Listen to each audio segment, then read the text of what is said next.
Forgiveness. It's not, let me start. Forgiveness. Not enough people are talking about it. Let's not lose sight of forgiveness. Almost no one's talking about it.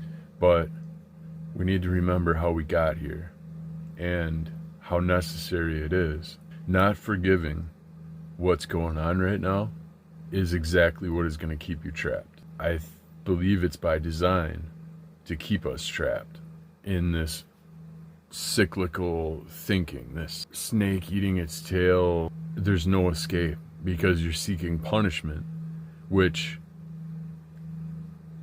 I'm not going to say that it's not going to happen, but it's going to take pretty drastic moves on a lot of people's part, stepping out of the box, just embodying full disclosure, full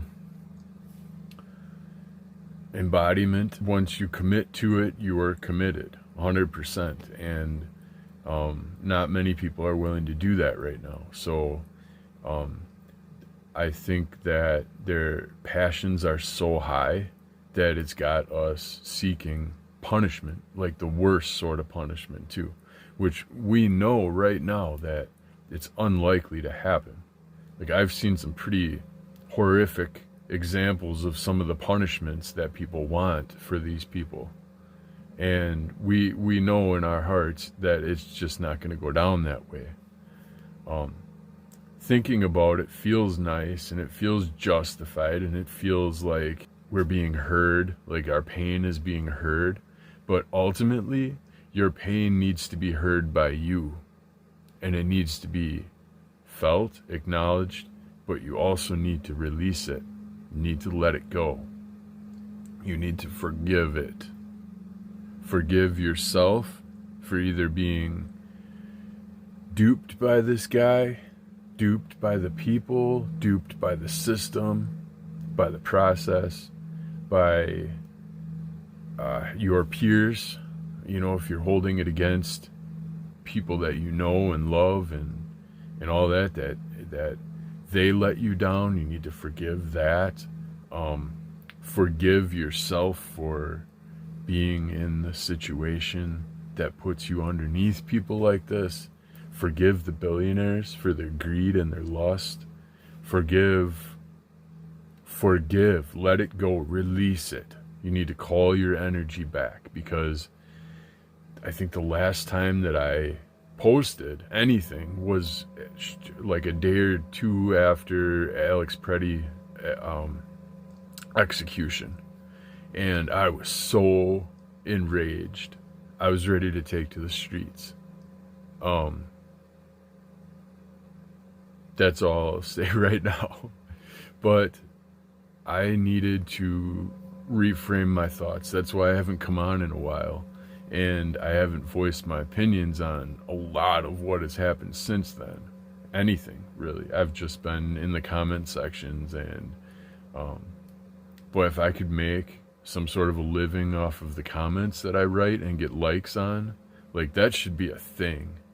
Like, comment writers, professional comment writers, because it seems to be the only thing that I can actually write. And, you know, like, I can't make fictional story. I shouldn't say I can't do anything, but you know what I mean. Like, I can't actually, don't say can't. I find it difficult to keep my mind entrained into a specific thing long enough to, like, create a Harry Potter book or something, like a series of books, or even a whole story that's compelling. Like, my writing abilities are attractive to people, but only in certain contexts, and it just so happens to be that comments, reviews, situations are where I shine the best, and there's just like no money in it. Go figure, right? But I haven't actually come out and did a video on it, and I was thinking about it today, and I've been seeing some content on calling your energy back, because it's easy to get entrained in this cycle of seeking punishment for the wrongdoers and feeling the pain and the sadness for the victims, and then turning around and seeking punishment, wanting punishment, but then not seeing it, not realizing the punishment. No one is coming after them. No one's prosecuting them. No one's bringing charges. The only people that do seem to be going down for it are the ones who are voluntarily saying, oh yeah, my name was in those files, and you can't dispute the legitimacy of the files. They're the fucking files. Even though our gaslighter in chief, narcissist in chief, liar in chief would try to tell you that the whole thing is fake, even like the whole thing's a conspiracy and a hoax. Like, what in the actual fuck? And that's the mind fuck that they want you to go through. You see other honest countries owning up to this and allowing their leadership to take the fall that's necessary. They're not hanging them by the lampposts. They're not pulling out the guillotines. They're just simply calling for resignations, calling for anything that they've touched to be evaluated, and they're doing it the right way. They're doing it the peaceful way. They're doing it the sort of seek healing sort of way, instead of seek damage and punishment and physical damage. In this new awareness, this age of the matriarchy, the fall of the patriarchy, we need to take our focus off of, as much as it feels righteous and that we need it, we need to take our focus off of seeking punitive damage from people that have done wrong, and we need to seek healing for them. We are in an age of healing and life-giving, and the only true lesson to be learned is through healing and not through threat of harm. That's the old way, the patriarchal way. The threat of harm, bringing, the thing that keeps you a good boy, the thing that keeps you a good worker, the thing that keeps you coming back. All of these are predicated on a threat of eventual, inevitable harm.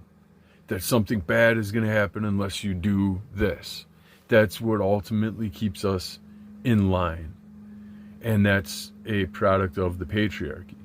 So if we're going to break free of that mentality and that thought form moving forward, we need to embrace a sort of a different approach to things. Instead of threatening punitive damage and harm and all these bad things that might happen to you if you do something bad, let's look at it on the reflective, the retroactive end of that, and look at now what is the healing that needs to take place here.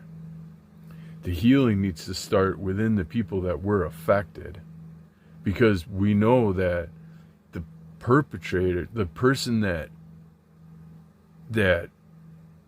instituted the harm on you, is not the one that needs to move on. They've already moved on. The harm was that they didn't see you as human, and that's why they harmed you. They took your humanity, and now you got to take it back. We're coming up on 10 minutes. Forgiveness. Forgiveness for harm done. Welcome back. This is part 2 of what feels to be a pretty long series, because I haven't come on in a while since the Alex Preddy execution. And I have a lot to say. I have a lot of notes, and I started talking about forgiveness, releasing yourself from the prison of seeking justice, seeking more so. You can seek justice, but too many people, and too often, we're seeking actual punitive harm to befall the wrongdoers, the perpetrators, the predators. We all know who we're talking about here. Let's not get, who could he possibly be talking about in this day and age? What we need to do is call our energy back from that thought form, because that in itself is what's keeping our energy trapped and our souls trapped in this perpetual cycle of feeling harm, feeling the trauma done to us. Now we're bringing the trauma on us by feeling this, seeing what's in those files, and seeing how disgusting and depraved.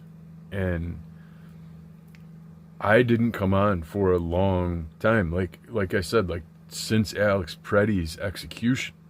Like I was tore up enough after Nicole Good and then Alex Preddy, and it's like a short from taking to the streets and taking my own brand of justice and punitive harm. I had to reframe my mind. I had to just internalize and really get to the source of what needs to be done. I had no answers to give, so I haven't come on in a while. But I'm here today to talk about forgiveness, because no one is talking about that. We need to focus on calling our energy back from this cycle of feeling the trauma, of not seeing any sort of justice being done in our country. We just came on yesterday. I watched the whole, luckily, thankfully, I'm grateful for TikTok for having these great avenues where I can go on and just, I'm scrolling to, all of a sudden I'm seeing Pam Bondi, and there's a Senate hearing, and then I'm like, holy shit, I'm gonna watch this. It was a fire-ass Senate hearing, or Congress, or whatever it actually was, where they were grilling her, and it turns out it was a shit show, and I'm glad I watched it, because it was just maniacal. And whether she's 80% complicit, 50%, or 20%, it was a shit show. And I'm not going to get into that part of it, but we're seeing these kind of things happen from our administration, when simultaneously other countries are the leadership, the ones that are taking accountability for this and for the files, instead of just outright narcissistically denying everything and expecting us to be gaslit into, just because they say it enough times, we're just going to believe that it's fake, or we're going to believe that there was collusion, or that there was some sort of a hoax, or all the different stories that they've made up. Yep, you're going to get them right away, first day in office, or whatever the promise was. And then all of a sudden, no, we're not releasing them. And then all of a sudden, no, we're going to start a war before we release those files. And then it's like, you guys are still worried about the files? Why don't you have you moved on? There's all kinds of other stuff to talk about. That's only because he's creating other stuff to talk about. They're creating this whole illusion. And that's another thing. These files took place years ago, like years upon years ago. And we're getting so immersed in them as if it's like it's new to us, but we have to look at it as a lot of these victims are grown, if they haven't. But okay, not to get into, like, I can feel the energy coming up, but let's just keep it on that. This happened a long time ago, and yet this is being talked about now. It's taking focus off of what is happening right now, what they're trying to distract us from. And by not admitting any guilt or any sort of affiliation, by telling us to ignore it, what is that going to actually make us do? It's going to make us look even harder at it. And that's by design. It's meant to get us so frustrated because we're not seeing anything being done. We're seeing our Congress, our people who are supposed to be representing us and standing up and voicing our voice, being just, she was downright rude, unprofessional, and it's almost like she showed them exactly how much power they didn't have, or how much power we didn't have to do anything about it. She was showing us that we were powerless. And so we're meant to eat that. We're meant to feel that. Like, This is all part of it. This is how bad we are. They showed us.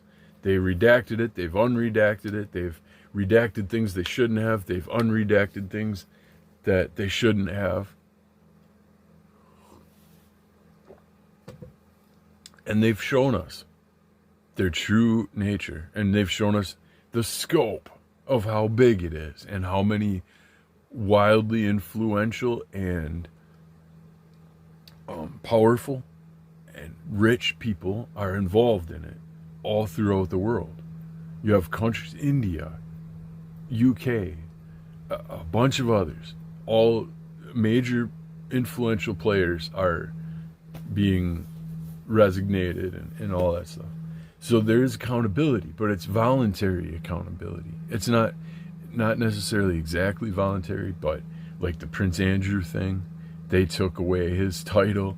You know, there's certain things, like major things that are happening to these people that are outside of their control. They didn't sign up for it necessarily, but at least their governments are willing to hold them accountable. Right now, we don't have anyone in our government that is willing to go up to the front door of the White House, knock, and put the cuffs on a deranged pedophile cannibal. Not to get into the details, we need to remove ourselves from that frame of mind, that because as soon as we start describing the nature of the beast, the descriptive process, getting into that, we start to feel the rage and the anger come back in. We need to separate ourselves from that, recall our energy to, we understand what has happened. We understand what took place years ago. We know what he is. We know the beast. We've seen it. We can acknowledge it. And we have the power to not want to cut his head off. We want there to be healing. And I know that's a hard one. That's a very hard pill to swallow, is the forgiveness part. But on any spiritual journey, any healing, inner work, shadow work, any sort of emotional, regulated, emotionally mature, what am I looking for? It just, on any emotional healing journey, what is step number one? It's forgiveness. It's the ability to love, and once you're deeper into it, it's recognizing source consciousness. Source energy is in all of us. We are source. So it's seeing yourself in others, right? Seeing that you are all of it. You are the trees, you are the air, you are the birds, you are the, right? So it's seeing your part or your role in the whole thing. And it's acknowledging the give and the take, the ebb and the flow of the energy that happens as a result of it, right? So calling your energy back from a vicious cycle, it's like an eddy, it's a whirlwind torrent of enclosed energy that has no avenue for escape. We're part 3, the last one ran right up to 10 minutes. I might have to cut some out. I hope I have enough time. I didn't even get to say bye, but we're back for part 3. We're talking about the whirlwind again, the encapsulated, enclosed energy loop that is our energy when we're not able to disperse it. Here, let me just close this. There we go. That way I can maybe adjust this a little better. I had a live going. I'm not listening to it. I'm talking to you, but like I was watching a live before I came on. I was trying to get the narc out of the house. Like, you fucking, I swear to you, so I don't, on the days when I actually have a video to do, like when I have stuff to talk about, it's like he can sense it. like I'm writing stuff down, I'm taking notes. He sees the, like if he walks past my room and he sees the notebook out, it's like he knows I want to do a video. So he'll wait until the very last second that he has to leave to go to work in order to leave. And I'm just sitting here like, fucking hey, when can I get on it? So I'm watching this live and I'm getting the camera. But anyway, we're back for, I think it's part 3 now.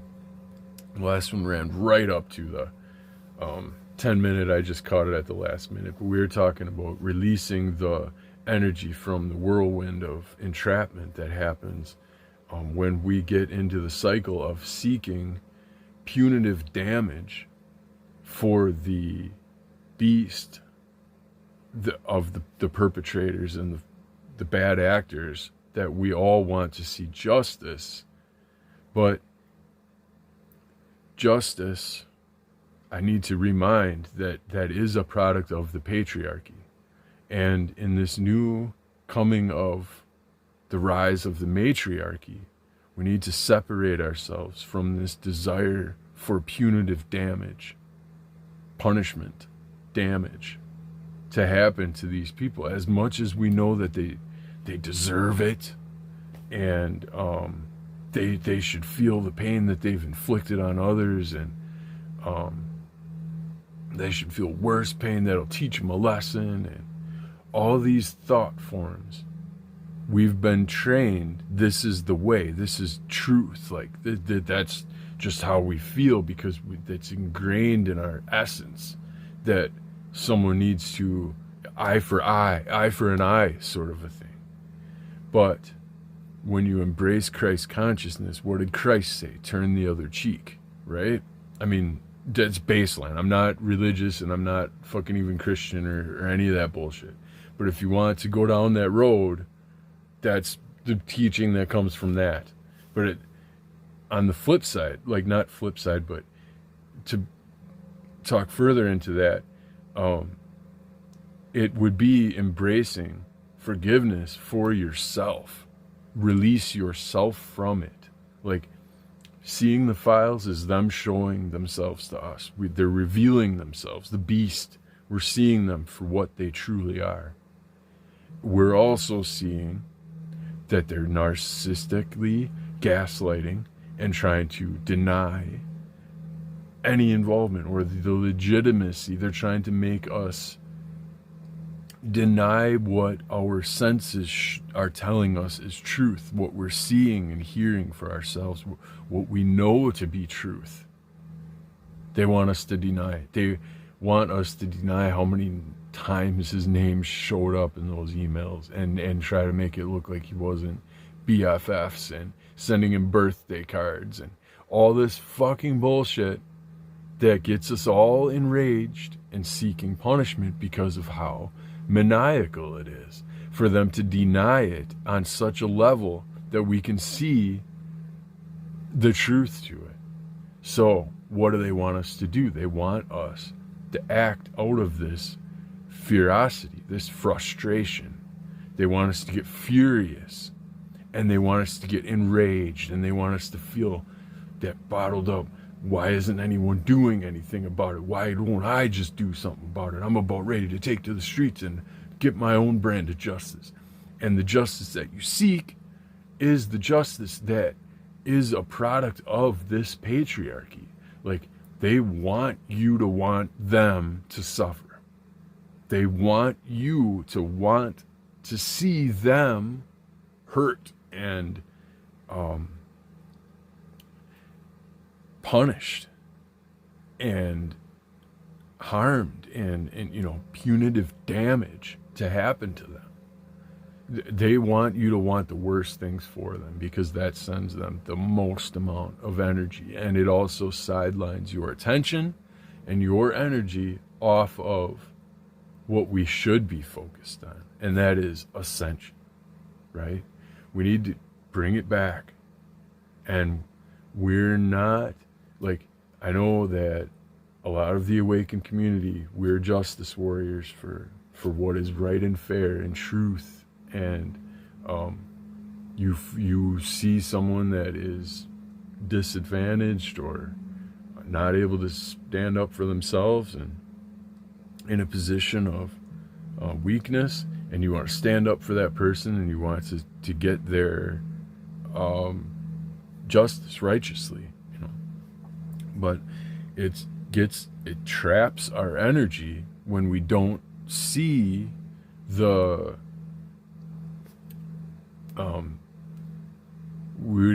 fruition of the outcomes that we're looking for.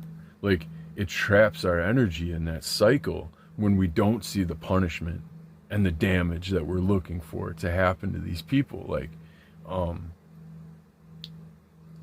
But I need to remind that this damage that we seek is a product of the patriarchy. They want you to feel this way because with this new day and age of the matriarchy rising, we need to embrace a more of a life-giving, life-supporting healing that needs to take place. They need to heal. Like, we need to feel the love within our hearts, that we can see them for what they are, the beast that they are, but we can also see the hurt nature that is within them that made them the way that they are. We can see both things. And when we can tear ourselves away from the desire to see harm happen to them so that they feel the pain that they've inflicted on others because we feel like it'll teach them some sort of a lesson, we need to understand that it actually won't, because they hate themselves. They feel like they are so deserving of the ultimate punishments. They want us to inflict the worst of the worst on them because they feel like they deserve it. They hate themselves inside. And as a result of that, you're not going to teach them a lesson by doing what they want you to do. Do you understand? Like, it's what we need to do is see them for what they are, but also see the potential for healing, which is actually going to be what they don't want us to do. So imagine we take away their power, we take away their ability to ever do that again to any living being, even an animal. We take away all abilities to do all of their nasty, horrendous, heinous stuff that they've done, that we're getting into a tithy about, that we're getting into these mental cycles of trapped energy about, that we feel so frustrated about everything that they've done. Imagine we take that all away from them and all their power and wealth and control, but we keep them alive. And we say, no, instead, you're in a place of healing now. We love you and we want you to thrive here, and we want you to have the best of the best. And the best of the best is exactly what they don't want. The healthy food, the things that are the best for them, right? They seek damage on themselves. The guy's addicted to McDonald's and Diet Coke. They seek damage because they are unhealed. People, we're coming up on 10 minutes. Thank you for joining me. Please check out part 4, and I'll see you there. Till then, never stop spreading your light. I love you.